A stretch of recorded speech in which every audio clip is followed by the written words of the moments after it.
ECOWAS. What is going on with this? What's Nigeria's position? I know the ECOWAS, but what is the president's thoughts about this?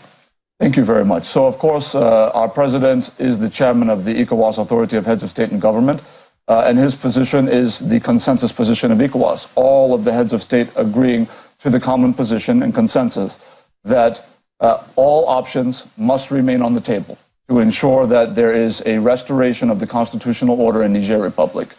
The position is that military intervention is not something that our feet are rushing into.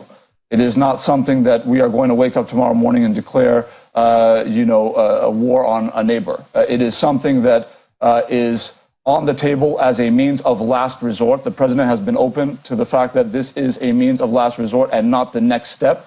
And the president's approach is the approach of is the consensus opinion of all ECOWAS heads of state that this must be wise, it must be thoughtful, it must be incremental, and it must be escalatory.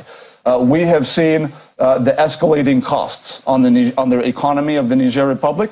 We have seen escalating costs imposed on the families and individuals that are involved in the Military Transition Council, and those costs are enormous. We are getting the back channel information from Niger Republic that the pressure we have placed on their economy and on the individuals responsible for this are such that we're beginning to see breakthroughs at the negotiation table. So we are being patient, and we're not going to let anybody insincerely buy time. But what we are saying to Nigerians is that Mr. President is determined to ensure that nothing gets in the way of the successful implementation of his domestic economic reform program. That is priority number one. It continues to be, and anything that would get in the way of that is not something that he would want to do. But what he's also saying is that our nation is not a cowardly one. Our region is not a cowardly one, and we will take whatever decision needs to be taken to defend freedom in our region and in our country. Could that be part of why President Biden wants to see him? Well, I think President Biden, and this is interesting because the invitation we received from the special envoy from U.S. President Joe Biden is actually an exclusive invitation. They made it very clear to us that Mr. President is the only African leader that has been invited to meet the U.S. President. And the reason why is not just Niger. That's part of it, of course. It's also part of the fact that President Bola Tinubu has taken a frontline stance that the World Bank and other Bretton Woods institutions, other U.S. government-backed development finance institutions, they need swift reforms to be able to meet the immediate needs of developing democracies, including ones like very important ones like Nigeria, in terms of large-scale industrial investment in Nigeria, large-scale infrastructure investment in Nigeria. These are the conversations that will be had between the two presidents later in September. All right, let's go to Lagos with Buki. Yes, thank you, Chamberlain. Let me start from the rear. Mr. Ngilali, on the ECOWAS position, i.e. Nigeria's position in Niger. You have said that Nigeria's position is one with ECOWAS's position.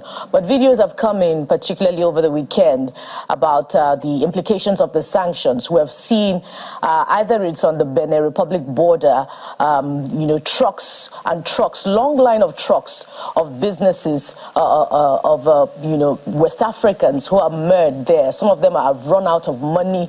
They have run out of supplies, but because of those sanctions imposed on Niger, they cannot continue with their businesses. And Nigeria is also bordered, with Niger in 7 states, nothing less than 7 states. We also hear that, trucks of Nigerian businessmen are murdered at the border. With some of them, their supplies, perishables, have become rotten.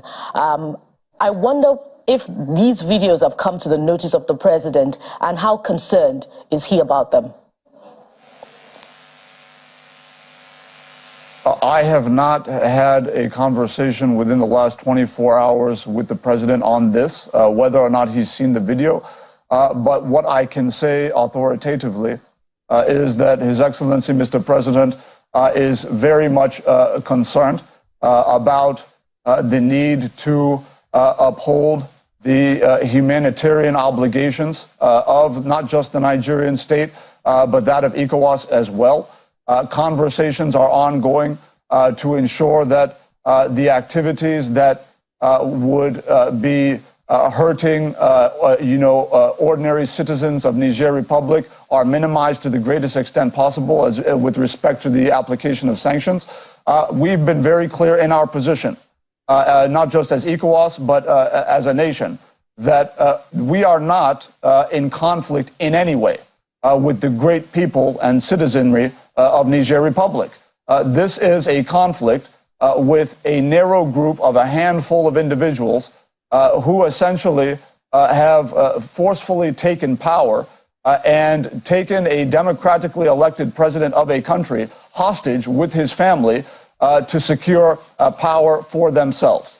So we are delineating between the people of Niger Republic and the Military Transition Council of Niger Republic, and we are saying that we are going to ratchet up to the needed extent possible those sanctions that are being applied to the military council, but in a way that would at least minimize the impact on the citizenry of Niger Republic. And those are constant conversations that are going on. Well, it would seem like those sanctions are also hurting the West African neighbors as well, whether it's Nigeria or other countries in West Africa. You talked about how the invitation from the special envoy suggests that President Tinubu is the only one that, President Joe Biden wants to have a conversation with. But we've also seen in the past, particularly days after the coup in Niger, we heard that President Tinubu had a conversation with Vice President Kamala Harris as well on the situation in Niger. Suggests that he's been asked to do something about it. Is the president under some form of pressure, to particularly, dance to the tunes of Western powers on the situation in Niger Republic? This is really one of, I think, the unfortunate post-colonial narratives that begins to gain traction. The notion that an independent, sovereign African nation cannot have elected a president who can take an independent decision concerning the affairs of that nation and that region. Let's be clear, and I'm saying this on national television, that the consultations that took place between President Bola Ahmed Tinubu and previously Vice President Kamala Harris, as well as U.S. President Joe Biden, as well as Secretary of State Tony Blinken, as well as heads of state across Europe, across the Middle East, across Northern Africa, the notion that they are special or that they have not been part of a wider consultation with heads of state around the world, I think is false. It's just fiction. He has been having these conversations with heads of state around the world. He has been at the forefront of building and gathering consensus amongst heads of state around the world as it relates to what needs to be done in response to the activities of the Military Council in Niger Republic. That's number one. Number two, the fact that we have taken a position as a sub-region, I'm talking about ECOWAS now. You mentioned that there's been negative impact on economies in West Africa outside of Niger Republic. It's worth noting that even the Benin Republic that you mentioned, their president is very much on board with our sanctions. They're very much on board. These sanctions are being applied on the basis of an ECOWAS consensus. All of these sanctions are being agreed upon by all ECOWAS member states that have signed on to that consensus.